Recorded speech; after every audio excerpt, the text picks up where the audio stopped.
E a telecinese? Essa é a parte que eu acho muito... Isso é um problema. Do episódio, né?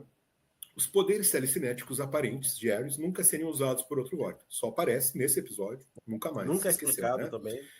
E aí, então a gente pode ter duas linhas de pensamento. Uma, que como ela estava uma missão de manipular, né, o Cisco, né, ela pode ter simplesmente inventado essa história de que tinha esses poderes, aí foi algum dispositivo que fez aquele disparo, né, alguma coisa assim, ela fingiu que tinha esses poderes, ou então, né, de qualquer forma, como os roteiristas pensaram depois, né, foi um equívoco, né, que eles cometeram e que eles deixaram para trás e esperavam que o público esquecesse.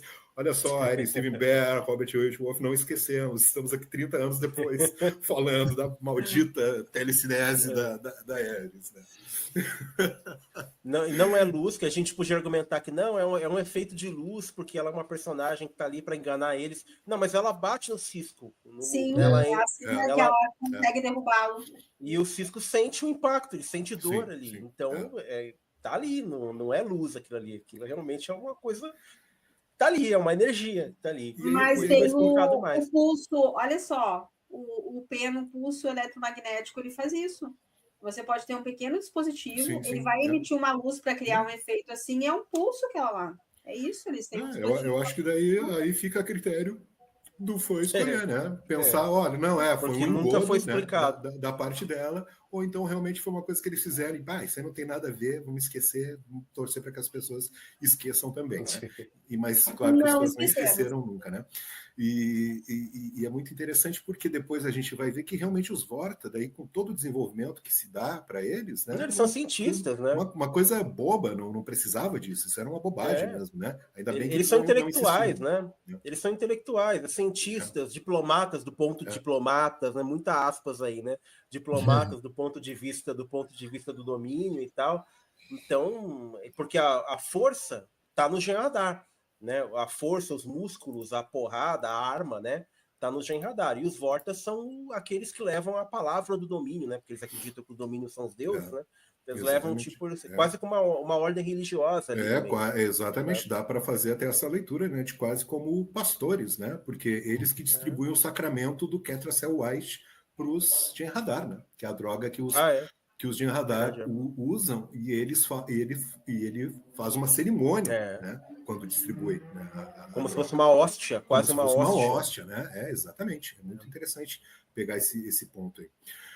Gente, deixa eu ver aqui os comentários do John antes, e aí eu passo para vocês. Só para justificar rapidamente, achei anticlimático a inserção do Quark na trama, forçado.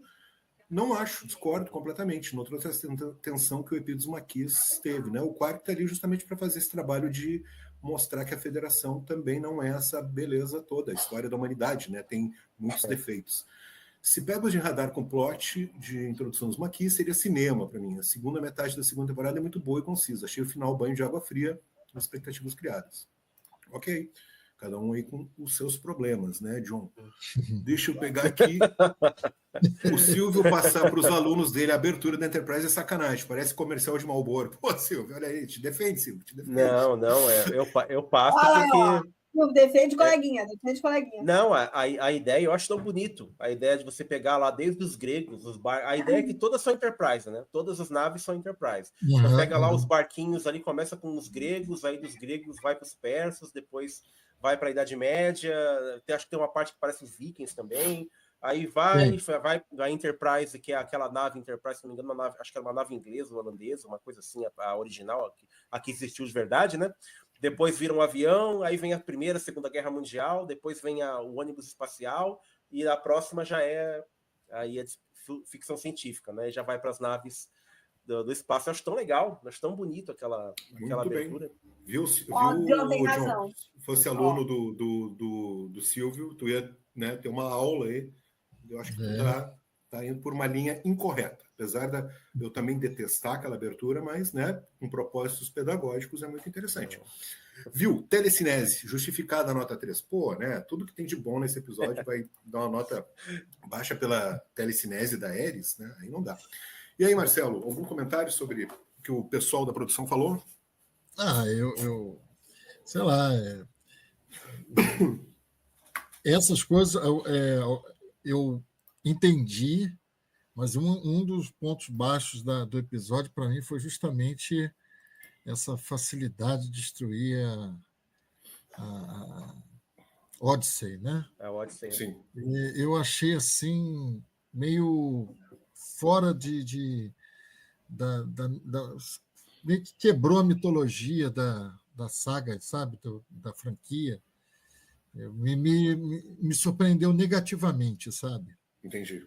A facilidade com que destruíram uma nave dessa classe, né? Mas a ideia foi justamente essa, né? A ideia foi justamente essa, mostrar que agora a Federação estava enfrentando algo que não tinha enfrentado bichão, até então. Né? Bichão. Porque mas aí depois no episódio 1 da terceira temporada vai ter um lance já com a Defiant. Tudo bem que tem um plot twist ali que não vamos falar ainda, né? Seguindo a sua orientação, já assisti os 2 episódios Opa, que bom. Da terceira temporada, porque aí deu uma visão mais geral desse episódio. Muito importante. Mas então, eu acho que assim, as explicações são plausíveis, mas foi para surpreender. A telecinese, realmente, eu não tinha parado para pensar, porque até aquele momento ali do início, inclusive, da próxima temporada, não vi eles precisando utilizar, sabe? Eles não precisam. Não precisam mesmo. Porque eles trabalham com a persuasão, né? Como vocês falaram, a palavra e tal. Quem faz aqui o trabalho físico da porrada é o Jim Hadar. É o Jim Hadar, que são os brutamontes, né? Do espaço ali, né? Daquele grupo. Então, assim, eu acho que realmente ficou meio um negócio desfocado, e se nunca mais vai ser lembrado, então foi uma falha grosseira, né? O negócio ficou perdido lá, aí o negócio de ficar torcendo para ninguém lembrar, com a internet hoje é impossível. Na época já não esqueceram, agora então... Mas é isso. Depois a gente vai falar das cenas, aí eu vou comentar mais algumas coisas. Então tá, Dari, quer fazer um último comentário antes da gente passar para cenas? Muito rápido. Olha só. Para eles serem tão evoluídos assim, enquanto diplomatas, entre aspas, como o professor colocou, e uma classe mais intelectual, né, e cientista, enfim, é um mecanismo de defesa muito sutil e condizente com a classe que eles têm.